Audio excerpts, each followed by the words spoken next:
Famille, dans cette vidéo, nous allons analyser rapidement les matchs de cette journée. Il va s'agir de 3 matchs de Premier League ainsi que les 3 matchs, n'est-ce pas, du championnat espagnol. C'est 6 matchs, un ensemble de 6 matchs. On va aller rapidement pour ne pas que la vidéo soit très longue. Et je vous rappelle que demain, je mettrai les coupons dans le groupe officiel ainsi que dans le groupe VIP. Ceux qui veulent jouer ce coupon, la rentrer dans le groupe simplement. Alors, le premier match de la journée se joue à 18h30 en Angleterre et ça oppose bien entendu l'équipe de Wolverhampton à l'équipe de Crystal Palace. Actuellement, vous allez constater que les deux équipes actuellement ont pratiquement le même niveau de forme sur les 5 derniers matchs. Voilà, sur les 5 dernières sorties, ces deux équipes-là ont pu prendre quand même pas mal de points. Quand vous regardez l'équipe de Crystal Palace, sur les 5 derniers matchs, Crystal Palace a remporté 3 des 5 derniers matchs. De même que l'équipe, n'est-ce pas, de Wolverhampton qui a remporté 3 des 5 derniers matchs. Et donc sur la période, c'est le même niveau pratiquement. Cependant, il y a eu des tête-à-tête, des face-à-face entre les deux équipes. Vous pouvez constater ici qu'entre les deux équipes, Crystal Palace ou Wolverhampton, sur les 5 dernières confrontations directes, Crystal Palace, la dernière confrontation, c'était en octobre dernier, s'était imposé D1 sur sa pelouse. Et ils se sont imposés également en 3e mois. Et ils se sont imposés également en 2021. Et en 2021, hein, 2 fois. Ils se sont imposés 2 fois en 2021. C'est une équipe qui fatigue beaucoup Wolverhampton. Cependant, Wolverhampton a gagné également un match en 2020 et 2021. Donc, c'est des très anciennes victoires contre l'équipe de Crystal Palace. Crystal Palace est en train de monter fortement. Et aujourd'hui, est en quête des points. Comme je le dis toujours, est vraiment en quête des points pour poursuivre sa belle performance. Et actuellement, ils sont classés à la 12e place et doivent prendre des points pour s'éloigner davantage de la zone rouge et s'assurer au moins le maintien, de même que Wolverhampton. C'est un match qui va vraiment chauffer, un match qui va, où il aura beaucoup d'envie de jouer, beaucoup d'envie et beaucoup de progression, surtout au niveau offensif. Et ce match-là, je pense simplement que dans ce match-là, nous aurons au moins 2 buts dans ce match, c'est-à-dire plus de 1,5 buts. C'est une cote 1,43. Une très belle cote parce que dans ce match, en réalité, je vois les deux équipes trouver le chemin des filets. Bien que Wolverhampton soit un peu faible actuellement et que Crystal Palace a la défensivement un peu assise que cette équipe à domicile, ça peut se faire. Les deux équipes peuvent trouver le chemin des filets. C'est pourquoi pour minimiser le risque, on ira sur la base de 1,5 buts simplement. C'est une cote 1,43, une belle cote à tenter. Le second match, c'est entre Aston Villa et Fulham. Ici, il faut savoir que Aston Villa actuellement est très en forme, très en forme comme je le dis. Et cette équipe-là est en train de progresser et veut s'arracher une place qualificative pour l'Europe. Actuellement, Aston Villa occupe la 6e place et joue au moins la C4. Parce que le 6e et 7e, eux, et Liverpool actuellement sont qualifiés pour la C4.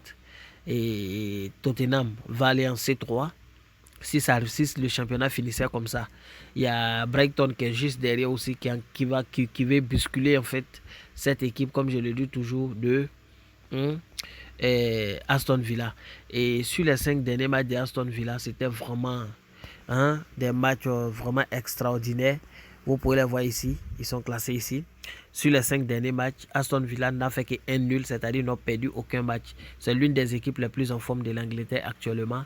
Quand on regarde l'état de forme. Fulham également, c'est une équipe, sur les 5 derniers matchs, ils ont rempli 6 points, c'est-à-dire ils ont gagné les 2 derniers et 3 matchs et 3 défaites d'affilée. L'expérience va beaucoup jouer dans ce match. Demain, l'expérience va beaucoup jouer. Et ici, je pense que Aston Villa va gagner le match, même si on voit les deux équipes marquer. C'est pourquoi je vais sur la base du fait que dans ce match-là, au moins une équipe va marquer 2 fois.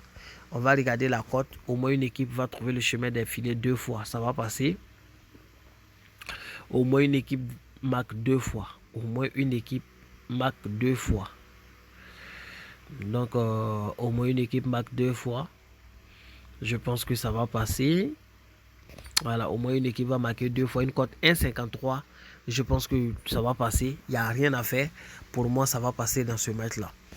Et ici, comme je le disais tantôt, j'ai vu au moins 2 buts dans le match. Même si je vois un avantage des Crystal Palace dans ce match, je pense que dans ce match-là, il peut y avoir 2 buts.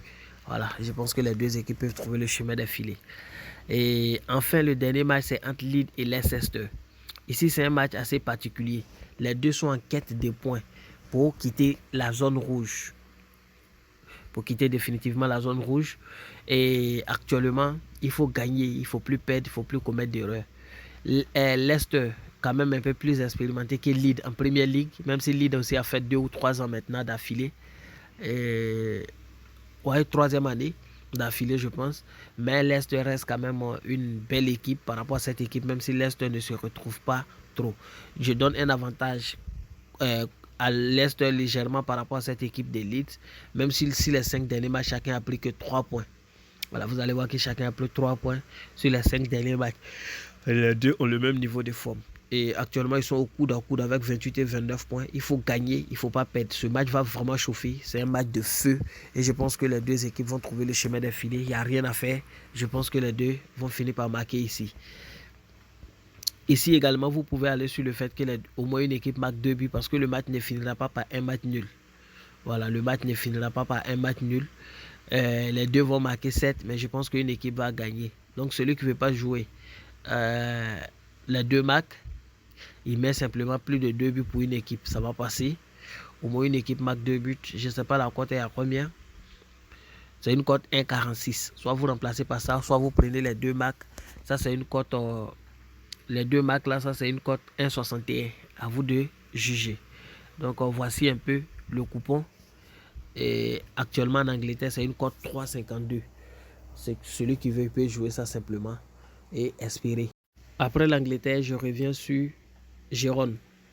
Pardon, l'Espagne, la Liga. Gérone. Real Madrid. Ce qu'il faut noter ici, c'est que Real Madrid est privé de Camavinga et de Benzema. Voilà, Rodrigo ne devait pas y être, mais finalement, il est là. Il est bien présent. Et je pense que ça va aider. Ça va aider. Parce que je sais qu'ils vont faire jouer Rodrigo directement. Peut-être Asensio et chose devant, comment il s'appelle là, Vinicius Junior, je pense. Eden Hazard aussi est blessé. Benzema n'étant pas là, le match n'aura pas le même rythme comme s'il était présent. Et au match aller, le match s'était soldé sur la pelouse de Real Madrid 1-1. Cette équipe-là, c'est une équipe vraiment ennuyeuse. Et chaque fois qu'ils croisent le Real, ils trouvent le chemin des filets. Vous pouvez remarquer, regardez les 5 dernières confrontations directes, ils ont toujours marqué face à Real. Moi, je pense que l'histoire va se répéter demain. Pour moi, dans ce match-là, encore, ils vont trouver le chemin des filets. C'est une équipe qui tire beaucoup. Voilà, Gérone, c'est une équipe qui tire beaucoup. Sauf s'ils ont eu un carton rouge. Voilà, donc, du coup, dans ce match-là, très bien confiant qu'ils vont marquer. On verra ce qu'on va jouer. Soit on joue les statistiques, le nombre de tirs pour Gérone, soit on joue max 0,5 buts. Je pense que ça va passer parce que ce match-là, je ne crois pas que Real puisse gagner aussi facilement. Et les 5 derniers matchs de Gérone, simplement, ils ont perdu face à Valladolid récemment. Ils ont gagné Elche. Face à Barça, ils ont fait 0-0. Espanyol de Barcelone, ils ont gagné. Et Rayo Vallecano, ils ont fait 2-2. Et face à Atlético, ils ont perdu. Donc, vous allez voir qu'ils ont perdu 2 matchs. Voilà, ils ont perdu 2 matchs. Ils ont fait 2 matchs nuls et 1 victoire. Voilà, donc c'est une équipe. Ils ont gagné 2 matchs, autant pour moi. Voilà, ils ont perdu 1 match face à Real Valladolid et ils ont fait 2 nuls. Voilà, sur les 5 derniers matchs. Real également a fait une défaite sur les 5 derniers matchs. Au niveau de l'état de forme, Real est en forme. Au niveau de l'effectif, bien malgré les absents, Real reste au-dessus. Mais ça va vraiment chauffer. Ça va chauffer comme je le disais tantôt. C'est un match où Gérone doit prendre des points pour... Bon, en tout cas, il ne joue rien. C'est pour peut-être se rapprocher davantage des places qualificatives pour l'Europe. Et Real doit consolider sa deuxième place. Real n'a pas droit à l'erreur parce que Real peut encore poursuivre le titre au cas où Barcelone venait de perdre tous ces matchs qui restent, ou bien 4 de ces 8 derniers matchs qui restent, évidemment. Et ce qui est mathématiquement pas trop possible, mais en football, on ne sait jamais. Ils peuvent perdre 4 matchs bêtement. Et la course au titre peut s'accentuer. Je ne pense pas que Real va perdre. Cependant, je sais que Girona va beaucoup les fatiguer. Du coup, au vu de tout ce que j'ai dit, on ira voir ce qu'on va jouer. Je vais aller d'abord voir les statistiques. Si les statistiques m'intéressent dans ce match-là, c'est vraiment le nombre de tirs pour l'équipe de Girona. Plus de 9,5 tirs. Voilà, c'est possible pour cette équipe, mais la cote ne me plaît pas du tout. Du coup, on peut venir chercher ça ici. On peut venir chercher le nombre de tirs pour l'équipe de Real. Voilà, Real, quel que soit ce qui va se passer, je sais qu'ils auront au moins 13,5 tirs. Pour moi, ça va passer. Voilà. Du coup, les statistiques, la cote ne me plaît pas trop. Comme je vous le dis, voilà, chaque fois face à Real, cette équipe-là trouve le chemin des filets. Vous voyez que les deux marques, la cote est mitigée. Donc 0,5 but pour l'équipe de Girona. Voilà. 0,5 but pour l'équipe de Girona. Moi, je pense que ça va passer. Il y a Cadiz qui joue face à Osasuna. C'est pas parce que chose que truc. L'expérience va beaucoup jouer ici. Voilà. Osasuna, c'est une grosse tête. Cadiz aussi n'est pas trop négligé, comme je le dis toujours. Il n'y a pas d'équipe, il n'y a pas de petite équipe actuellement, vous avez vu. Mais quand on regarde les récents matchs, les têtes à tête de cette équipe, les face-à-face des deux équipes, vous vous rendrez compte que ils ont eu 9 confrontations. Moi, je vous donne les statistiques au complet. Ils ont eu 9 confrontations au total. Et dans les 9 confrontations, ils n'ont jamais gagné. L'équipe de Cadiz n'a jamais remporté un match face à Osasuna. C'est un match nul. Le reste est soldé par des victoires pour Osasuna. L'histoire va se répéter. L'histoire va se répéter. Et actuellement, quand on regarde, ils ne sont pas en forme. Voilà, je ne sais pas comment les gens donnent les cotes. Mais si vous regardez les cotes pour jouer, vous allez beaucoup perdre votre argent. Regardez Cadiz sur les 5 derniers matchs. Ils n'ont pris que 5 points. Perdu 2 matchs, 2 nuls. Et puis un match, comment on appelle ça, gagné. Quand vous regardez Osasuna, c'est vrai que ça ne va pas trop. Eux aussi font du dents de scie. 2 victoires, 1 nul, une défaite. Mais quand même, ça reste une équipe très en forme actuellement qui cherche à prendre des points encore pour espérer l'Europe. Parce que la 7e place, ils pourront jouer au moins l'Europa League conférence. À la 6e place, disons. Voilà, la 6e place, l'Europa League conférence. Ce qui fait que cette équipe-là va tout donner, le tout pour le tout, pour causer vraiment d'énormes problèmes à Cadiz qui cherche à prendre aussi des points pour s'éloigner davantage de la zone rouge pour éviter une relégation. Parce qu'en cas de moindre erreur, Cadiz peut retomber dans une relégation. C'est pourquoi c'est ce qui justifie la cote en réalité. Voilà. Mais je pense que dans ce match-là, Osasuna, qui a une grande défense, ne peut pas perdre le match. Du coup, je sais qu'ils vont marquer également. Voilà, je sais qu'ils vont marquer. Je vais donner 0,5 but à Osasuna simplement parce que pour moi, dans ce match-là, Osasuna va forcément trouver le chemin d'affilée. Et le dernier match, il y a Real Betis qui joue face à Real Sociedad. Les deux équipes dans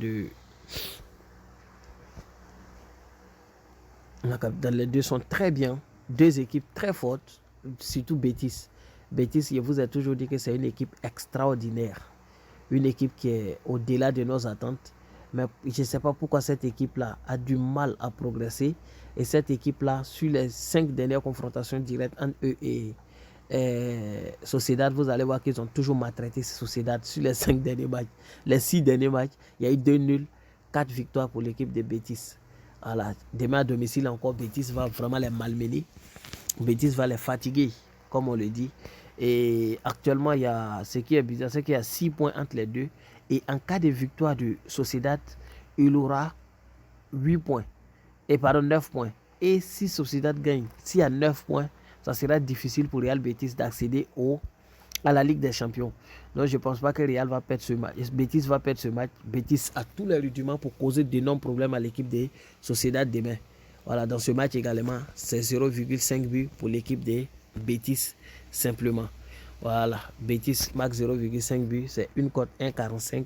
Voici En gros, c'est une cote 12 sur les matchs. Donc, j'ai su mes choix possibles. C'est de très belles cotes. Ceux qui ont les moyens vont les jouer en pari individuel. Voilà, ceux qui jouent ça en pari individuel.